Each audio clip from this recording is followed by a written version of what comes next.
ఈరోజు ప్రత్యేక హోదా మనకు బీజేపీ పార్టీ ఇవ్వలేదు, పోలవరం ప్రాజెక్టు ఇవ్వలేదు, మనకు రాజధాని ఇవ్వలేదు, ఒక్క హామీ కూడా నెరవేరకపోతే మరి చంద్రబాబు గారు బీజేపీ పార్టీతో ఎందుకు పొత్తు పెట్టుకుంటున్నారో సమాధానం చెప్పాలి. ఏం చేసింది బీజేపీ పార్టీ అని పొత్తు పెట్టుకుంటున్నారు? బీజేపీ పార్టీ ఇంత మోసం చేస్తే, ఇంత వెన్నుపోటు పొడిస్తే చంద్రబాబు గారు అంతగా తిట్టి, అంతగా దూషించి మళ్ళీ ఈ రోజు రాష్ట్రం కోసమని నేను పొత్తు పెట్టుకుంటున్నానని చెప్తున్నాడంటే ఇంకా ఏమనాలి మనిషిని? ఈ పెద్ద మనిషి ఊసరి వాళ్ళ కంటే ఎక్కువ రంగులు మారుస్తున్నారు కదా. ఫస్ట్ ఏమో ప్రత్యేక హోదా కోసం పొత్తు పెట్టుకుంటున్నానని చెప్పాడు, ఎన్నికలు గెలిచారు, వాళ్ళ కేబినెట్ లో అధికారం కూడా అనుభవించారు. ఆ తర్వాత లేదు అని తిట్టి మరీ బయటకు వచ్చారు. మళ్ళీ ఇప్పుడు మళ్ళీ మెచ్చుకొని మేము గౌరవిస్తున్నామని చెప్పి మళ్ళీ చేరుతున్నారు. దేనికంటే మీకు గౌరవం? పవన్ కళ్యాణ్ గారు కూడా అడుగుతున్నారా? మోడీ అంటే అపారమైన గౌరవం అన్నారు. దేనికి మీకు అపారమైన గౌరవం?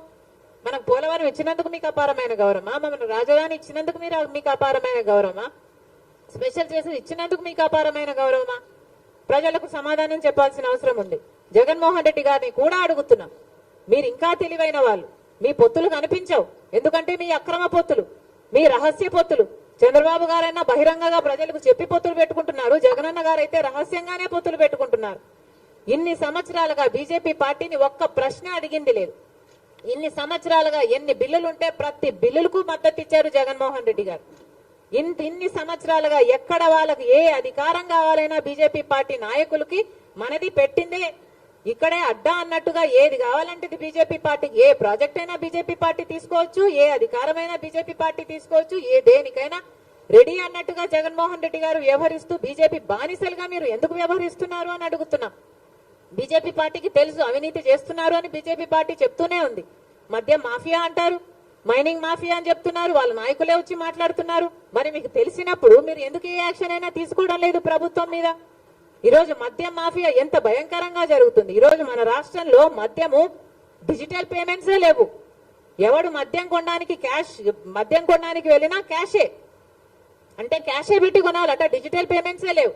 మరి మీరు క్యాష్ పెట్టి కొంటుంటే అసలు ఎంత అమ్ముతున్నారు? స్టేట్ ట్యాక్స్ ఏంటి, సెంట్రల్ ట్యాక్స్ ఏమిటి? అసలు పద్ధతి పాడు ఏది ఉండాల్సిన పని లేదా? కేంద్రంలో అధికారంలో ఉంది, మీరు వాచ్ డాగ్స్ కాదా బీజేపీ పార్టీ? మీరు ఇక్కడ యాక్షన్ తీసుకోవాల్సిన అవసరం లేదా? మీ ఈడీలు, సిబిఐలు, మీ ఎంక్వైరీలు ఇక్కడ ఏం పనిచేయవా? మీకు తొత్తులుగా ఉన్న వారి దగ్గర పనిచేయవు, మీకు వ్యతిరేకంగా ఉన్న వాళ్ళ దగ్గర పనిచేస్తాయి, వాళ్ళని మళ్ళీ లొంగ తీసుకోవడం కోసమే. ఇది ఏం పద్ధతి అని అడుగుతున్నాం.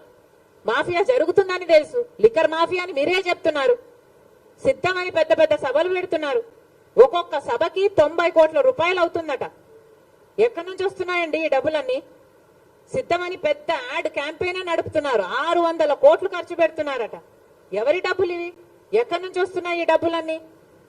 ప్రజలందరూ కూడా ఆలోచించాల్సిన అవసరం ఉంది. Thank you.